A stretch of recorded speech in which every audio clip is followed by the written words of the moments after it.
ce matin, le thème du message va apparaître dans quelques instants. Si vous voulez tourner dans vos Bibles, ceux qui ont leur Bible ce matin, c'est dans Matthieu 25.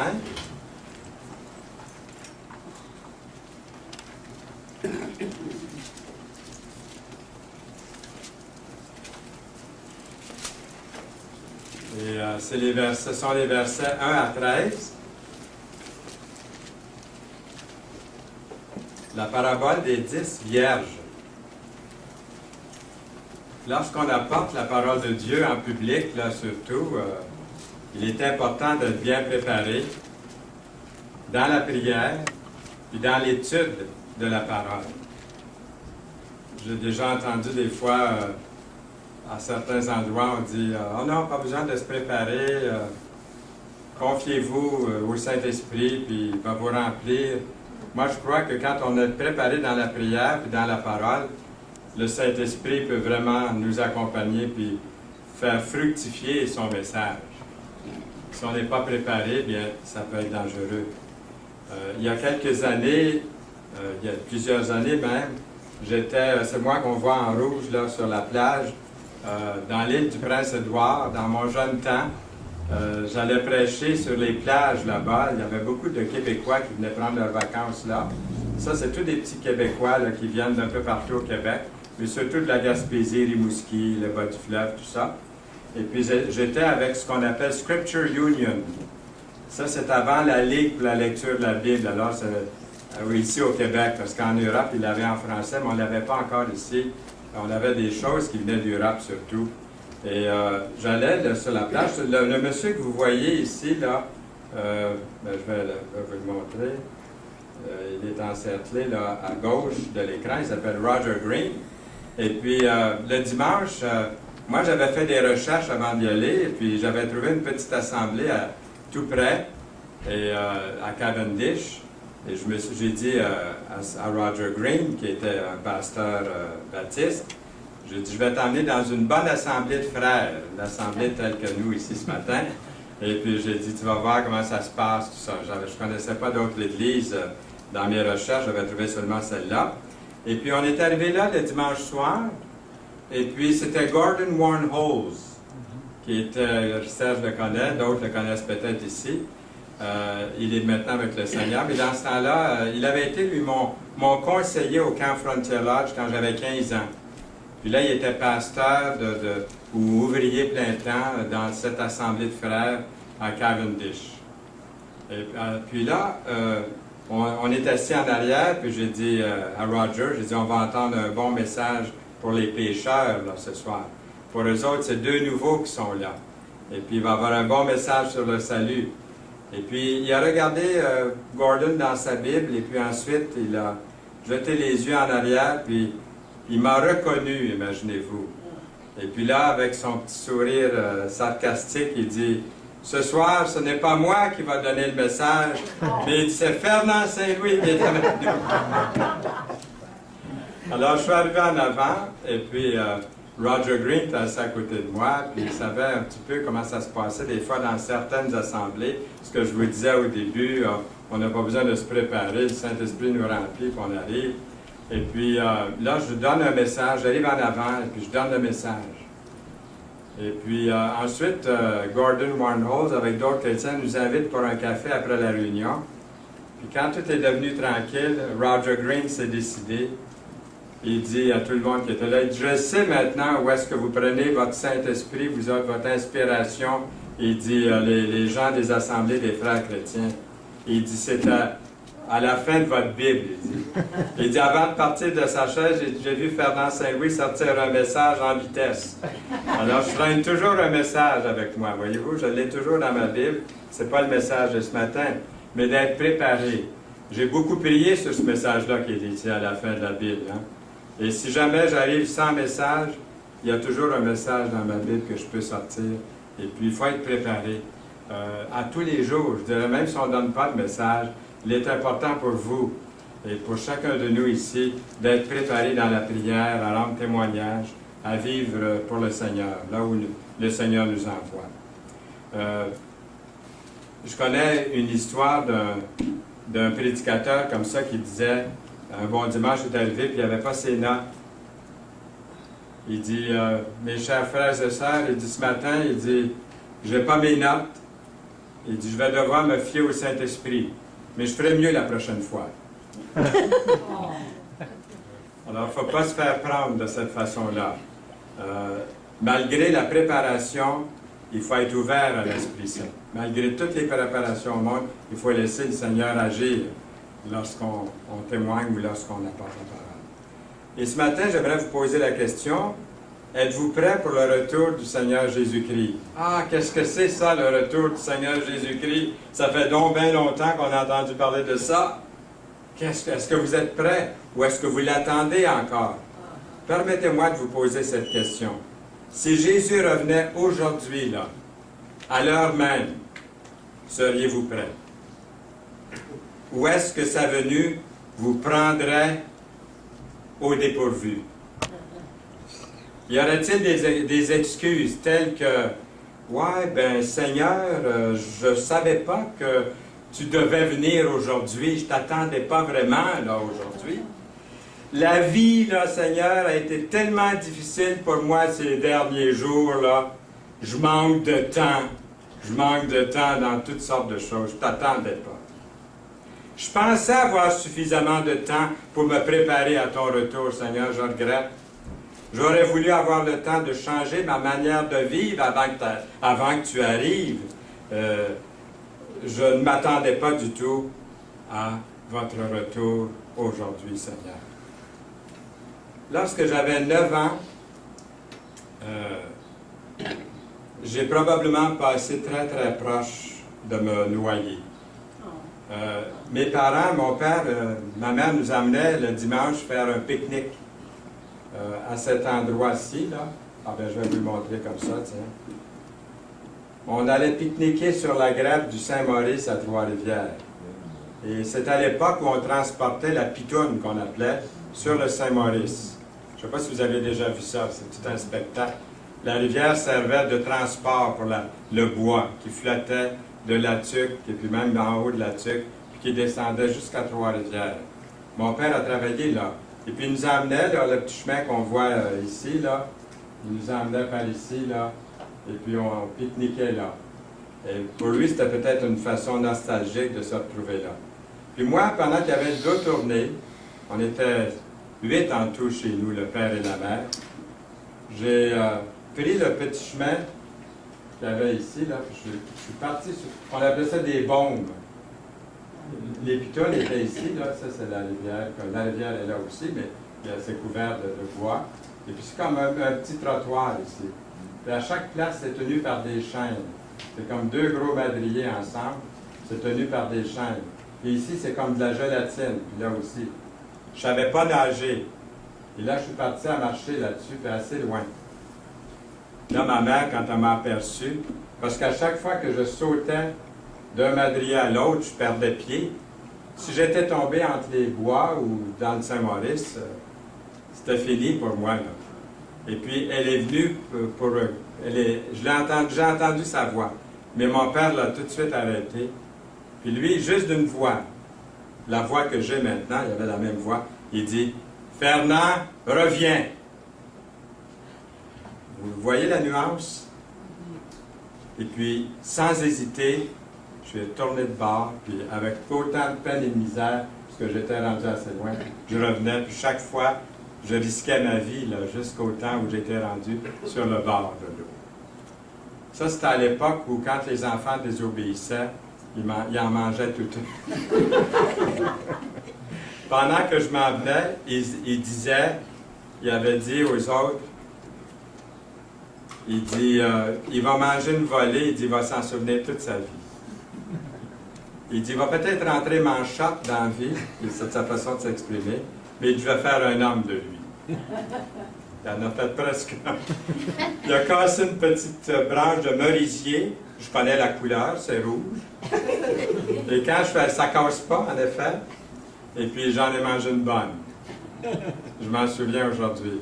Mais je réalise que c'était sa façon pour lui de me sauver la vie. Peut-être qu'aujourd'hui, avec la psychologie, le docteur Spock et compagnie, on agirait un petit peu différemment, là. Mais je pense qu'il m'a vraiment sauvé la vie. Et puis, il m'a appelé une fois. Le Seigneur vous appelle, le Seigneur m'appelle. Est-ce qu'on répond à sa voix? Ou est-ce qu'on continue à s'entêter, puis à continuer notre chemin? Donc, ça, c'était au pique-nique au bord de la rivière. Est-ce que j'étais prêt à rencontrer Dieu? C'est vrai que j'étais jeune, j'avais 9 ans. J'ai accepté le Seigneur à l'âge de 11 ans. Quand on est jeune, on ne pense pas à la mort. On pense vivre éternellement. Et certainement aujourd'hui, on dit c'est pas aujourd'hui ou demain que je vais mourir. Il nous arrive de faire des bêtises puis de faire des choses insensées. Puis en raison de la miséricorde de Dieu, j'ai vécu encore 64 ans après ça.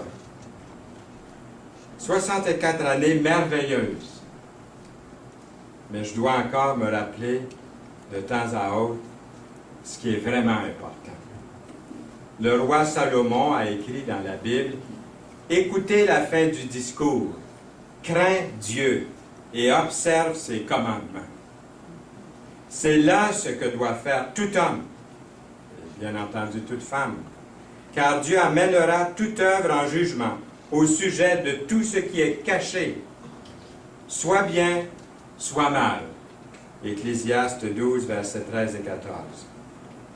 Je veux vivre de telle manière aujourd'hui que si le Seigneur devait revenir maintenant, à cette heure, si je devais mourir aujourd'hui, on ne connaît pas le jour de notre mort, que je serais prêt. Est-ce que vous êtes prêts au retour du Seigneur ou si le Seigneur venait vous prendre? Vous savez le beau cantique qu'on a chanté tantôt, basé sur le psaume 23? J'ai dit à Yolande tantôt, quand on a commencé à chanter, j'ai dit, Yolande, sais-tu à qui je pense quand on chante ce cantique-là? Elle savait à qui je pensais. J'ai dit, je pense à Nicole et France, quand elles étaient petites, quand elles avaient 8-9 ans, au camp Bethel, qu'elles montaient ou descendaient la montagne. Elles chantaient à tue-tête ce cantique-là ensemble. Et un jour, Nicole était couchée sur son lit de mort. Puis elle a demandé puis elle a récité avec nous ce psaume 23. C'était vrai pour elle, là, le psaume 23, quand elle était en train de mourir. Là, c'est plus une chanson, là. Mais elle l'avait chanté tellement avec cœur, tellement sincèrement, comme vous avez fait ici ce matin, je l'espère chacun de nous, que quand ça viendra le jour où ça va être vrai, là, ces paroles-là vont être tellement vraies, hein, tellement appliquées à la circonstance. Des témoins assistent et entendent les vœux que font les futurs mariés dans notre passage aujourd'hui. En règle générale, les paroles de Jésus sont des histoires de tous les jours qui nous enseignent des vérités spirituelles. Cette histoire nous parle de 10 vierges. Et puis, on pourrait dire 10 demoiselles. On pourrait dire que ça pourrait être ça, l'histoire de Jésus. C'est une parabole de 10 vierges, mais je pense qu'il aurait été mieux de l'appeler la parabole de la porte fermée. Parce que vous allez voir dans un instant ce qui est arrivé. C'est malheureux. Il y a 10 vierges, mais on pourrait appeler ça la parabole des 10 vierges, la parabole de la porte fermée, parce que je pense que c'est ça qui est arrivé. L'histoire se trouve dans Matthieu 25, et puis permettez-moi d'expliquer un peu le contexte ici. La fin de l'histoire terrestre de Jésus s'achève. Puis en fait, la crucifixion va être dans quelques jours, là. Le Seigneur est avec ses disciples à Jérusalem. Puis le grand et beau temple impressionne tout le monde, et puis impressionne aussi les disciples, puis il en parle à Jésus. Le chapitre 24 de Matthieu commence par ce verset. « Comme Jésus s'en allait au sortir du temple, ses disciples s'approchèrent pour lui en faire la remarque, pour lui en faire remarquer les constructions dans Matthieu 24, verset 1. Et un peu plus tard, à une courte distance de là, Jésus les informe que le temple sera détruit. Puis il leur parle de la fin des temps et de sa seconde venue.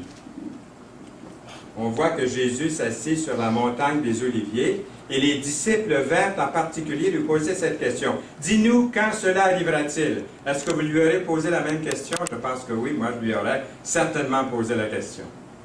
Je suis curieux, j'aurais voulu savoir, Seigneur, pourrais-tu nous donner un petit signe, quelque chose? Hein? Pourrais-tu nous en parler? Et à quel signe de ton avènement et de la fin du monde? Jésus leur répondit, prenez garde que personne ne vous séduise. C'est comme si le Seigneur changeait tout à coup. Il voit d'autres choses, le Seigneur. Et puis, nous lisons ensuite, car plusieurs viendront sous mon nom, disant, c'est moi qui suis le Christ. Et ils séduiront beaucoup de gens. Vous entendrez parler de guerre et de bruit de guerre. Gardez-vous d'être troublés. Quelquefois, je rencontre des chrétiens qui sont troublés, qui sont inquiets. Mais le Seigneur nous dit, gardez-vous d'être troublés. Il ne faut pas l'être en tant qu'enfant de Dieu. C'est un châtiment qui va venir sur le monde, car il faut que ces choses arrivent, nous lisons, mais ce ne sera pas encore la fin. Et ensuite, le Seigneur ajoute, le ciel et la terre passeront, mais mes paroles ne passeront point. Pour ce qui est du jour et de l'heure, personne ne le sait, ni les anges des cieux, ni le Fils, mais le Père seul.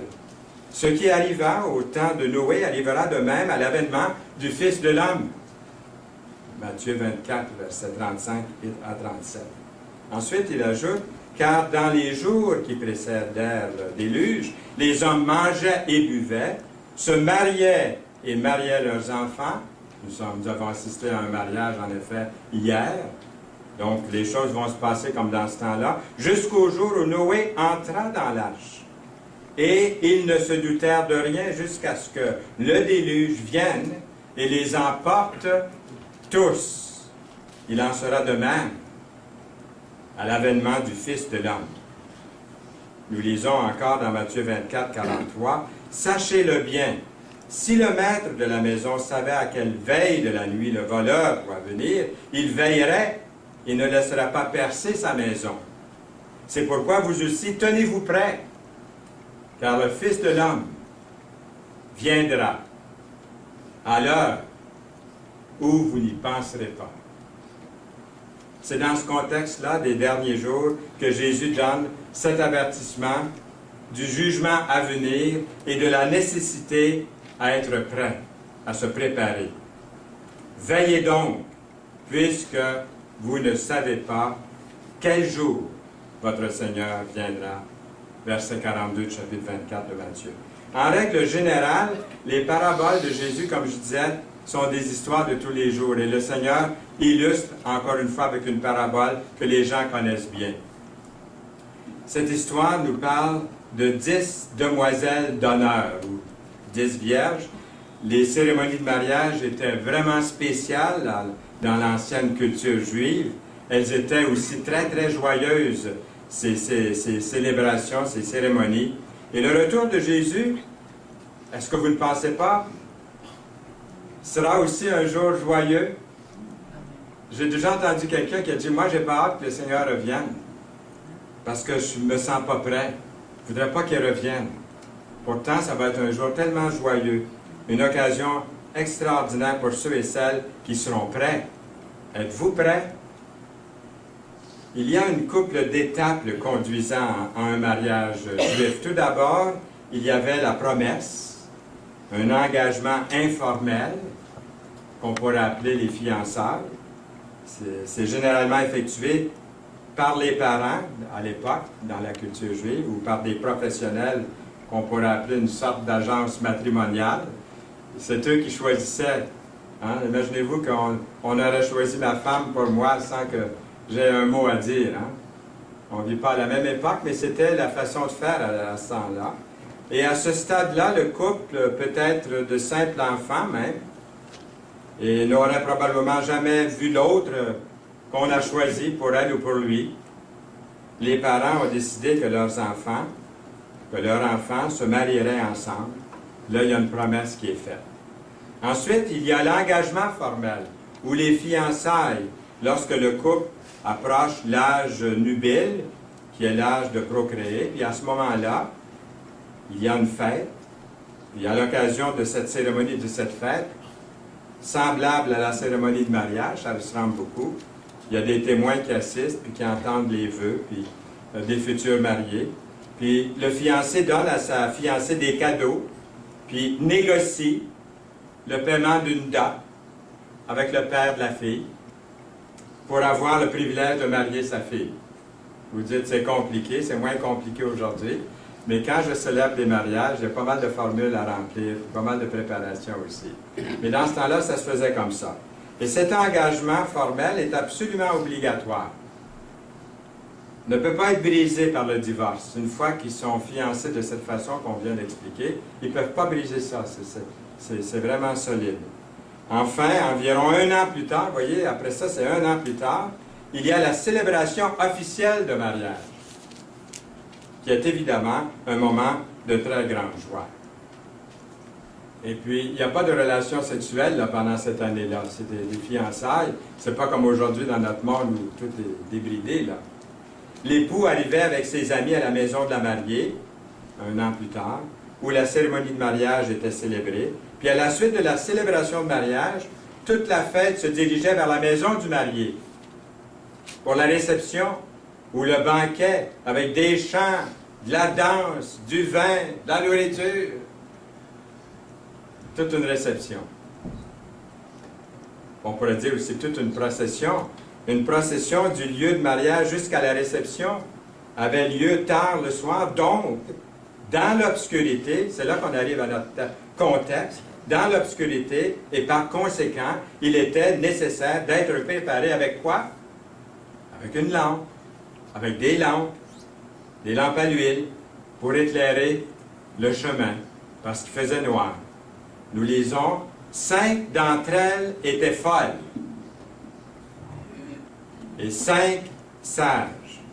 Les folles, en prenant leur lampe, ils ne vont pas avec le dos de la cuillère, des fois, hein, dans les expressions. Les folles puis les sages, hein, c'est comme ça que c'est dit. Les folles, en prenant leur lampe, ne prenaient point d'huile avec elles, mais les sages prirent avec leur lampe de l'huile dans des vases. Matthieu 25, 2 à 4. La mariée, normalement, choisissait ou choisirait plusieurs jeunes filles, jeunes vierges adolescentes, parmi ses amis, pour servir de demoiselles d'honneur. C'est certain que d'avoir été choisies était tout un hommage, tout un honneur. Elles attendaient devant la maison de la mariée pour la venue de l'époux. Il n'était pas rare que l'époux était en retard. Aujourd'hui, dans nos mariages, c'est souvent l'épouse hein, qui se fait désirer, qui n'arrive pas. J'ai déjà vu 45 minutes en retard. Je célébrais un mariage, l'épouse n'était pas arrivé. 45 minutes en retard. Je vous dis que l'époux, il en faisait des 100 pas. Et puis, il m'a demandé si on pouvait aller en arrière. Il a fait, je ne sais pas combien de push-ups sur le plancher. Parce qu'il était vraiment nerveux. Puis on est revenu dans la salle. Puis il s'épongeait. Puis là, tout à coup, la mariée est arrivée. Ils avaient perdu leur chemin. Ils n'avaient pas trouvé l'église. Alors, mais dans ce temps-là, il n'était pas rare que c'était l'époux qui arrivait en retard. Et personne ne savait exactement quand l'époux arriverait. L'époux s'arrêtait en route pour payer la dot au père de la fille, ou peut-être il y avait d'autres préparations qui étaient nécessaires à faire et puis arriver en retard. C'est pour ça que les personnes présentes à la cérémonie de mariage devaient faire des préparatifs pour une attente plus longue que prévu, d'où le besoin d'avoir de l'huile. Les sages en savaient quelque chose. Les lampes n'étaient pas des petites lampes comme celle-ci, là, mais c'était plutôt des chiffons imbibés d'huile. Au bout de bâtons, les chiffons devaient être remplacés à toutes les 15-30 minutes. Elle ferait mieux d'apporter un contenant d'huile, c'est marqué un vase d'huile, supplémentaire en cas où l'époux retarderait à arriver. Comme l'époux tardait, c'était écrit. Comme l'époux tardait, toutes. Avez-vous remarqué le mot ici, toutes? Autant les sages que les folles se sont endormis. Ça nous parle, moi ça me parle à moi aussi ce matin-là. Quand le Seigneur va revenir, là, je pourrais être endormi, même si j'ai de l'huile supplémentaire. Êtes-vous de ces chrétiens qui sont endormis, qui ne sont pas réveillés? Les folles, ils dormaient elles aussi. Il y a une différence entre les deux, on va voir dans un instant. Il y avait des folles, pas d'huile, pas assez d'huile. Il y avait les sages qui avaient de l'huile, mais elles étaient endormies elles aussi. Toutes, c'est marqué. toutes s'assoupirent et s'endormirent. Au verset 6, au milieu de la nuit, on cria, « Voici l'époux, allez à sa rencontre. » Alors toutes ces vierges se réveillèrent. Quand le Seigneur va revenir, on va tous se réveiller. Les chrétiens endormis vont se réveiller. Puis les inconvertis vont se réveiller aussi. Vont réaliser que quelque chose arrive. Le Seigneur, ses promesses tiennent. Et préparèrent leurs lampes. Les folles dirent aux sages, « Donnez-nous de votre huile, car nos lampes s'éteignent. » Les sages répondirent, « Non, il n'y en aurait pas assez pour nous et pour vous. Allez plutôt chez ceux qui en vendent et achetez-en pour vous. » Pendant qu'elles allaient en acheter, l'époux arriva. Celles qui étaient prêtes entrèrent avec lui dans la salle des noces et la porte fut fermée. Matthieu 25, 9b et 10. Au verset 2, les 10 demoiselles d'honneur sont reparties en 2 groupes. 5 d'entre elles étaient folles, 5 sages. Sage qui veut dire prudente, qui veut dire raisonnable, dans Matthieu 25, 2. Bien que ces 10 vierges soient divisées en 2 groupes, vous avez vu, c'est vraiment 2 groupes différents, elles sont toutes pareilles à de nombreux égards.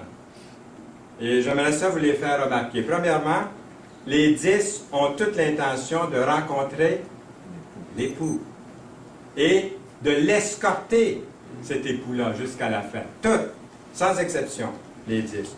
Toutes les 10 ont des lampes. Et les 10 attendent l'époux avant l'aube, mais aucune d'entre elles ne sait à quelle heure l'époux va venir. Toutes les 10 sont impatientes. Toutes les 10 sont impatientes à prendre part à la réception de mariage. Toutes les 10 s'endorment. Toutes les 10 sont soudainement réveillées. Elles sont toutes semblables à de nombreux égards. Mais 5 étaient folles et 5 étaient sages. Les folles ont négligé de prendre de l'huile supplémentaire. Elles n'ont vraiment pas prévu d'avance. Le marié retarde plus longtemps que prévu. Et bang, rapidement, elles se sont efforcées de convaincre les 5 autres à partager avec elles leurs besoins en essence, mais il n'y avait pas suffisant de pétrole pour tous, pour toutes. Le partage se traduirait par une pénurie d'essence pour toutes ces dames. Les 5 vierges sages, elles, ont pu s'associer à la procession, tandis que les 5 autres sont allés au marché ou au dépanneur réveiller un marchand d'essence. Après avoir acheté de l'huile, elles sont revenues, mais il était trop tard. La porte était désormais fermée et la réception avait commencé. Nous lisons plus tard, les autres vierges vinrent et dirent, « Seigneur, Seigneur, ouvre-nous. » Mais il répondit, « Je vous le dis en vérité, je ne vous connais pas. » Matthieu 25, 11 et 12. Cette parabole m'invite, vous et moi, nous invite à être prêts quand Jésus reviendra. Elle contient au moins 3 avertissements ou 3 vérités. La première, certaines choses dans la vie ne peuvent être empruntées. Les 5 vierges folles n'ont pu emprunter de l'huile nécessaire à leur lampe. L'huile a dû être achetée. Il y a certaines choses dans la vie qui sont comme ça, elles doivent être achetées, pas empruntées. Exemple, notre caractère ne peut pas être emprunté. La joie, l'amour, la gentillesse, l'honnêteté sont des vertus que nous devons avoir nous-mêmes. Nous ne pouvons pas l'emprunter des autres. Au jour du jugement, je ne serai pas en mesure d'emprunter votre personnalité ou votre caractère. Et vous ne serez pas en mesure d'emprunter les miens non plus. Nous ne pouvons pas emprunter l'honnêteté et l'intégrité de Daniel, le courage de Josué, la patience de Job. Quand j'étais plus jeune encore, mais mariés cette fois-là. Nous avions un enfant ou deux. On était au camp Frontier Lodge où j'allais aider. J'étais secrétaire du camp. Mais avant le camp, on avait un peu plus de bonheur. Puis il y avait des travaux à faire. Est-ce qu'il y en a qui connaissent Roy Buttrey ici? Je ne connais pas un meilleur menuisier que Roy. Puis il est sévère. C'est un gars qui est vraiment perfectionniste. Puis avant, il ne connaissait pas mes talents de menuisier, là, lui. Il m'a dit, Fernand, je voudrais que tu construises une plateforme. Il m'a dit comment faire tout ça. Mais moi, je n'ai jamais fait ça. J'ai toujours travaillé dans un bureau. Chez nous, on m'appelle l'intellectuel. Donc, mes frères sont tous manuels, mais moi, je ne l'ai pas, ça. J'ai l'ordinateur, puis j'ai des choses comme ça. J'ai d'autres choses. Mais dans ça, je ne l'ai pas. Je retiens de ma tante qui était religieuse supérieure d'un couvent, là, à Québec, peut-être. Je ne sais pas, en tout cas. Mais je ne sais pas, ma mère disait, je ne sais pas ce qu'on l'a pris, celui-là. Mais bon, c'est ça. Mais de toute façon, il me donne quelque chose à construire. Je vous garantis que si je construisais une maison, moi, j'en aurais pour 300 ans ou pas. Comme Noé, 100 ans à construire. Quand j'ai eu fini, Roy est venu voir ça. Il dit, ouais, tu ne te mettrais pas dans la finition, toi. Il dit, dans l'horaire, c'est correct, mais pas dans la finition. Voyez-vous, c'est pas mon métier. C'est pas mon métier de faire ça. Il y a certaines choses dans la vie qui ne peuvent pas être empruntées. Vous ne l'avez pas. Il y a d'autres choses que vous l'avez. Il y a des choses qu'il faut vraiment apprendre ou acheter. Il y a certaines choses de la vie qui sont comme ça. Une autre chose, la foi est une de ces choses. La foi est une de ces choses qui ne peut pas être empruntée. Il va de même avec la persévérance puis l'obéissance. Vous ne pouvez pas emprunter d'un autre, d'un prêtre, d'un pasteur, d'un rabbin, de n'importe qui, une relation personnelle avec Dieu. Vous devez posséder vous-même une relation personnelle avec Dieu. Moi, j'aime beaucoup mes enfants, j'aime beaucoup mes amis, mes parents, ceux de ma famille et tout. Et puis, je peux pas avoir la foi pour eux. Je ne peux pas vous emprunter votre baptême à vous, si vous avez été baptisé. Et vous ne pouvez pas emprunter le mien. Je ne peux pas devenir chrétien pour vous. Je ne peux pas naître de nouveau pour vous. Et vous ne pouvez pas devenir chrétien ou naître de nouveau pour moi. J'aurais bien voulu marcher comme disciple du Seigneur pour mes enfants. Je ne pouvais pas prier, Seigneur, permets-moi de prendre leur place. S'il vous plaît, Seigneur, veuillez mettre ma foi à leur compte. Je ne pouvais pas prier comme ça. Il a fallu que chacun le fasse pour lui-même. La foi est une de ces choses qu'une personne ne peut pas emprunter. Chacun sera responsable devant le Seigneur. Dieu n'a pas de petits-enfants. Dieu n'a pas d'arrière-petits-enfants. Dieu a seulement des enfants. J'allais dire Amen, mais je n'ai pas fini mon message. Un jour, il y a 64 ans, mon père, je pense, m'a sauvé, en quelque sorte, la vie, en m'appelant par mon nom. Quand il a dit « Fernand, reviens ». J'ai fait demi-tour. Mais quand Jésus reviendra, mon père, mon frère, personne d'autre ne sera capable de me sauver. C'est lui qui sauve. Seul Jésus est en mesure de me sauver. Le salut ne peut pas être emprunté, il doit être personnel. Un deuxième avertissement, soyez sur vos gardes. Il est écrit dans la Bible, « Veillez donc, puisque vous ne savez ni le jour, ni l'heure », dans Matthieu 25, verset 13. Pourquoi? Parce que Jésus a promis de revenir. Il reviendra. L'époux tarde de revenir. Jésus tarde de revenir. Moi, je l'attends sérieusement depuis 1954. En 1954, il y a un prédicateur qui s'appelait, on appelait le Père Adam, parce qu'il avait été père dans l'Église catholique. Il s'était converti à l'âge plus âgé. Il était chanoine quand il a accepté Jésus comme son sauveur. Et puis, il a prêché beaucoup sur le retour de Jésus. Puis moi, j'ai fait la promesse quand j'avais 50, en 1954, qu'à tous les jours, je penserais au retour de Jésus. Puis savez-vous que ces derniers temps, il y a des jours où j'arrive à la fin de la journée et je dis, « Ah, aujourd'hui, Seigneur, je te demande pardon. Je ne t'attendais pas. tu m'aurais pris au dépourvu aujourd'hui. L'attendez-vous? Oui. Sérieusement? Oui. L'attendez-vous, le Seigneur? Il l'a promis, il dit qu'il va revenir. Ce jour-là, un jour va arriver. Vous connaissez le cantique? Bientôt le Seigneur va venir. Es-tu prêt? C'est dans le chant de victoire, le numéro 104. Je ne sais pas si je suis capable de lire. C'est très petit, là, à votre place, mais je vais lire le premier couplet. Bientôt le Seigneur va venir, es-tu prêt? Bientôt le Seigneur, le ciel, il veut t'ouvrir, es-tu prêt? Es-tu prêt? Es-tu prêt pour l'éternité? Es-tu prêt? Le Sauveur t'a-t-il racheté? Un beau cantique. Je ne sais pas si on l'a dans notre liste de cantiques. Jésus revient bientôt. Il y a plusieurs personnes aujourd'hui dans le monde, puis c'est la majorité, je pense, ils se moquent ou ils rient de cette vérité biblique, du retour de Jésus-Christ en personne sur terre. Ça leur paraît absolument invraisemblable, loufoque. Il n'est pas davantage, ils pensent qu'il n'est pas revenu depuis 2000 ans, tout le monde l'a attendu depuis 2000 ans, toutes les générations de chrétiens depuis 2000 ans l'attendent, il n'est pas revenu. Les premiers chrétiens ont été trompés, se disent-ils. Et puis les chrétiens sont trop naïfs ils pensent que le Seigneur va revenir. Ça, c'est la pensée du monde. La parabole de Jésus nous assure que l'époux est à venir. On a cette parabole.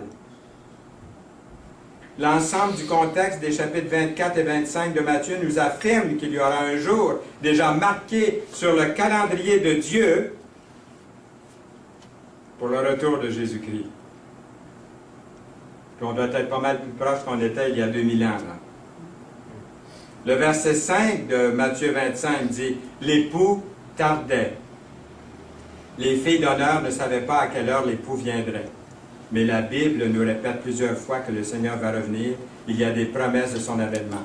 Tous ceux et celles qui l'attendent avec anticipation, qui sont prêts, participeront à une extraordinaire célébration de joie, mais ceux et celles qui seront pris au dépourvu se retrouveront devant une porte fermée. Mais quand va-t-il revenir? Ça, c'est la question. Quand est-ce qu'il va revenir? Nous aimerions tous le savoir. À quel moment Jésus va revenir? Personne n'aime être dans le noir. C'est probablement pour ça que nous avons aujourd'hui plusieurs personnes qui prédisent l'heure et le jour de son retour. Si vous voulez en voir, allez sur Internet. Il y a plein de monde qui vont vous dire quand est-ce qu'il va revenir, à quelle heure, à quel jour. Il y en a qui l'attendent encore, là. Puis ont prophétisé il y a longtemps. Nombreux sont ceux qui ont tenté de décerner cette date-là. Nous avons des choses comme la victoire finale. Vous vous rappelez l'année 2000? Les gens se faisaient peur, ils disaient les ordinateurs vont détraquer tout. Moi, je disais aux gens, parce que je connaissais un peu les ordinateurs, je disais, il ne va rien arriver. Écoutez, changez votre calendrier, c'est tout ce qui va arriver. Là. Mais il y a bien des gens qui se faisaient des peurs. On est rendu en 2010 bientôt. Et puis, il y en a qui faisaient des peurs comme ça. Il y a eu toutes sortes de choses qui sont sorties. Vous avez vu tantôt 88 raisons pour lesquelles l'enlèvement sera en 1988. Il y a eu 1 million d'exemplaires de distribués. Il n'est pas revenu, hein? À Tucson, Arizona, une ville que j'ai visitée il y a quelques années, j'ai prêché là aussi. Il y a un pasteur qui a amené ses disciples dans sa maison, pour attendre l'enlèvement qui devait se produire le 28 juin 1981. Il est toujours en attente. Vous avez vu son portrait tantôt, là? Vous avez vu sa photo, je pense. Tiens, il est là, dans son salon. La grande photo. Il l'attend encore. Il est toujours en attente. Les apôtres réunis lui demandèrent, Seigneur, est-ce en ce temps que tu rétabliras le royaume d'Israël? Il leur répondit, ce n'est pas à vous de connaître les temps ou les moments que le Père a fixés de sa propre autorité. Pensez-vous que le Seigneur va revenir aujourd'hui? Est-ce qu'il y en a qui pensent que le Seigneur va revenir aujourd'hui? Levez la main. Peut-être. Il n'y a pas personne. Je n'ai pas regardé, je pose la question. Là. Je ne dis pas, pensez-vous que le Seigneur pourrait? Tout le monde va lever la main peut-être. Mais je vous demande, pensez-vous que le Seigneur va venir aujourd'hui même? Mais il n'y a pas personne qui lève la main. Là. Il semble bien que le Seigneur Jésus-Christ pourrait revenir aujourd'hui, puisqu'on ne l'attend pas. On ne l'attend pas vraiment. Là. Si on va être honnête avec nous. Il ne viendra pas aujourd'hui. On ne pense pas qu'il va venir aujourd'hui. Donc, quand il va venir, je pense qu'on va tous être coupables de ne pas vraiment l'avoir attendu. Il va nous prendre par surprise. Mais il faut être prêt à l'attendre. C'est pourquoi vous aussi, tenez-vous prêts, nous lisons. Car le Fils de l'homme viendra à l'heure où vous n'y penserez pas. Nous sommes avertis d'être sur le qui-vive, d'être prêts en tout temps, à l'heure où vous n'y penserez pas. Ça, c'est le mont Rainier, dans l'État de Washington, aux États-Unis. Il est majestueux, pittoresque, serein, il est très beau. La montagne se trouve environ 100 km au sud-est de Seattle. Mais les experts mettent en garde qu'un jour, ce dangereux volcan, le plus dangereux volcan des États-Unis, sera en éruption. Il pourrait soudainement faire éruption et des dizaines de milliers de vies seraient perdues. Ils ont peur surtout d'une avalanche de boue et de neige fondue. Et Seattle, que j'ai visité aussi il y a quelques années, est à la portée de la dévastation par la cendre volcanique et la boue. Et on dit que c'est ce qui pourrait arriver là, de Seattle. Les autorités ont pris des mesures pour mettre en garde les petites villes qui sont autour dans la trajectoire de cette avalanche. Il y a des voies d'évacuation qui ont été prévues, des sirènes ont été installées, des exercices d'urgence sont régulièrement effectués dans les écoles. Les habitants sont avertis que lorsque les sirènes se feront entendre, ils doivent rapidement se diriger vers un territoire plus élevé, à proximité de la montagne elle-même. Il n'y a pas beaucoup d'espoir malgré les avertissements. À peu près seulement 1 heure de mise en garde pour ceux qui vivent plus loin de la montagne. Donc ça c'est quelque chose qui est prédit, qui est sûr, ils sont déjà prêts pour ça. C'est pour ça ce matin, je le répète, nous sommes avertis d'être sur le qui-vive et d'être prêts en tout temps, car il revient à l'heure où vous n'y penserez pas. Êtes-vous d'accord? C'est vrai, hein? C'est vrai. Ce sera de même avec le retour du Seigneur. Il y a un troisième avertissement au verset 10. La porte fut fermée. C'est effrayant. C'est effrayant. Ça pourrait se traduire dans l'original, la porte fut fermée et restera fermée à jamais. Pensez-y. C'est vraiment l'implication de l'histoire. La conséquence est la suivante. Une fois que la porte est fermée, elle ne sera plus jamais réouverte. D'où l'urgence et l'importance de se préparer. Malheureusement, certains chrétiens deviennent sans entrain dans leur discipline. Au début, quand ils ont cru à l'Évangile, ils étaient très heureux de le faire savoir à tout le monde. Ils ont commencé à lire leur Bible à tous les jours, puis même ils assistaient à toutes les réunions. Leur mode de vie a commencé à changer. Ils se sont fait de nouveaux chrétiens, des nouveaux amis chrétiens. Mais le temps passé, le Seigneur tarde à venir. Même il y a des églises qui disent on ne prêche plus sur le retour de Jésus-Christ parce que ça décourage les chrétiens de l'attendre. Donc on ne prêche pas le retour de Jésus-Christ. Il pourrait venir dans 1000 ans. On veut que les chrétiens restent alertes. Donc s'il ne vient pas, ils vont se décourager. Oui, on donne ça comme excuse. Pourtant, je pense que c'est 1/4 de la Bible qui est prophétique ou 1/3 de la Bible. Le pourcentage est très élevé. Alors certains commencent à perdre de l'intérêt et même sont retournés à leurs anciennes modes de vie. Ils se sont endormis. Ce sont des chrétiens nés de nouveau qui peuvent être endormis. Et seuls ceux et celles qui sont préparés à sa venue vont aller au banquet céleste. Être prêt pour sa venue, ça veut dire être né de nouveau. Ça veut dire avoir reçu son Sauveur, le Seigneur Jésus-Christ, comme Sauveur personnel. Ça veut dire avoir de l'huile supplémentaire. Même si ces chrétiens-là se sont endormis, ils ont de l'huile supplémentaire. Ils ont accepté le Seigneur comme Sauveur. Ils ne perdent pas leur salut. Vous comprenez ici? Et ça ne les empêche pas de dormir, par exemple. D'avoir honte quand le Seigneur revient, de ne pas être prêt. Est-ce qu'on saisit cette vérité-là ce matin? J'essaie de la saisir du mieux possible, moi aussi. D'avoir l'Esprit de Dieu en nous, c'est ça d'avoir suffisamment de l'huile dans notre lampe. Est-ce que vous avez la certitude de votre salut? C'est possible que quelqu'un n'a pas cette certitude. Vous êtes comparé aux vierges folles qui ont une lampe, qui ont de l'huile, qui ont toutes sortes de choses religieuses ou pieuses, mais qui n'ont pas suffisamment, qui n'ont pas l'Esprit de Dieu en eux, qui ne sont pas nés de nouveau. C'est possible. Qui vont même à l'Église. Malheureusement, un très grand nombre qui auront goûté au don du Saint-Esprit, nous lisons dans la parole, eux aussi se seront endormis, et malheur au réveil pour eux de se retrouver sans huile pour accueillir le Seigneur. Être sur le qui-vive, la porte sera fermée et beaucoup seront laissés pour compte. Que dira-t-il s'il devait revenir aujourd'hui et trouver mes mains remplies de projets d'avenir en soi justes, mais dans lesquels mon Sauveur n'a aucune part? Que dira-t-il s'il devait revenir aujourd'hui et trouver mon amour si froid, ma foi si faible et presque éteinte, et que je ne l'avais même pas recherché, lui? Que dira-t-il s'il devait revenir aujourd'hui et que je n'avais rien dit à personne concernant mon ami céleste qui m'a tant béni? Que dira-t-il s'il devait revenir aujourd'hui?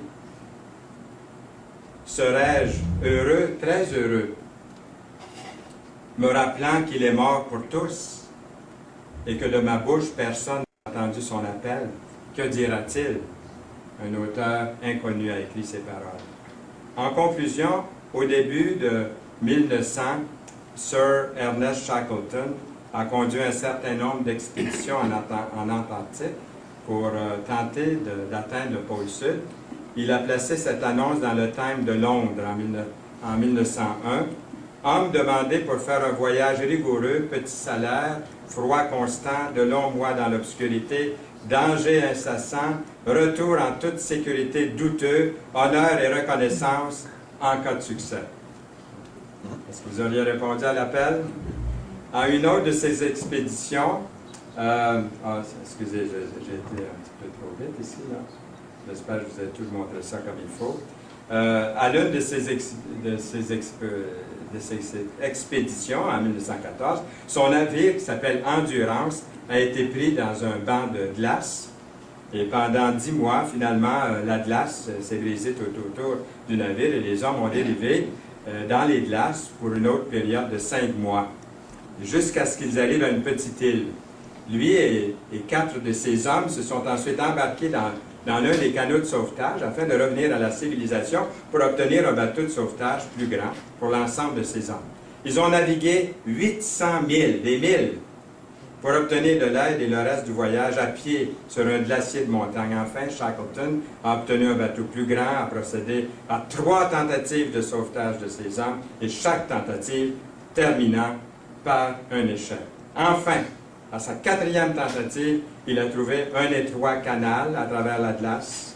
Il était ravi de retrouver ces hommes, non seulement bien vivants, mais également tous disposés à monter à bord du navire. Bientôt, ils étaient sur le chemin de retour vers l'Angleterre. Sir Ernest a demandé à ses hommes comment ils avaient tous tenu le coup. Ça tenait du miracle. Comment vous avez pu tenir aussi longtemps? Ces hommes lui ont dit que chaque matin, leur chef d'équipe leur a dit « Roulez vos sacs de couchage. Préparez-vous, les gars. Le patron pourrait arriver aujourd'hui. » C'est comme ça que nous devons entendre le Seigneur. Le Seigneur pourrait revenir aujourd'hui. Est-ce que je l'attends vraiment? Est-ce que je suis prêt? Roulez vos sacs de couchage. Rappelez-vous, préparez-vous, les gars, les filles. Préparez-vous. Le patron pourrait revenir aujourd'hui. Je vous ai préparé une prière au cas où vous aimeriez faire cette prière ce matin, sincèrement. Je te remercie, c'est-à-dire, Seigneur, nous te remercions de nous préparer une demeure éternelle. Nous savons que ce sera un endroit merveilleux, plein de beauté, de bonheur, de joie. Il n'y aura plus de douleur, ni péché, ni deuil. Je te remercie d'avoir envoyé Jésus pour être mon sauveur. Merci, Seigneur, que Jésus a expié tous mes péchés en mourant sur la croix. Merci pour la promesse de ton retour. Merci, je veux être prêt au retour du Seigneur Jésus-Christ, que ton Esprit habite pleinement en moi, afin que le jour de ton retour soit accueilli avec beaucoup de joie, que personne ne soit trouvé à l'extérieur lorsque la porte sera fermée, mais que chacun de nous nous retrouverons à l'intérieur, à l'abri, dans la demeure céleste que tu nous as préparée. Amen. Amen. Amen. Seigneur, merci de ta bénédiction que tu veux répandre, que tu répands sur chacun de nous en abondance. Au nom précieux de Jésus. Amen.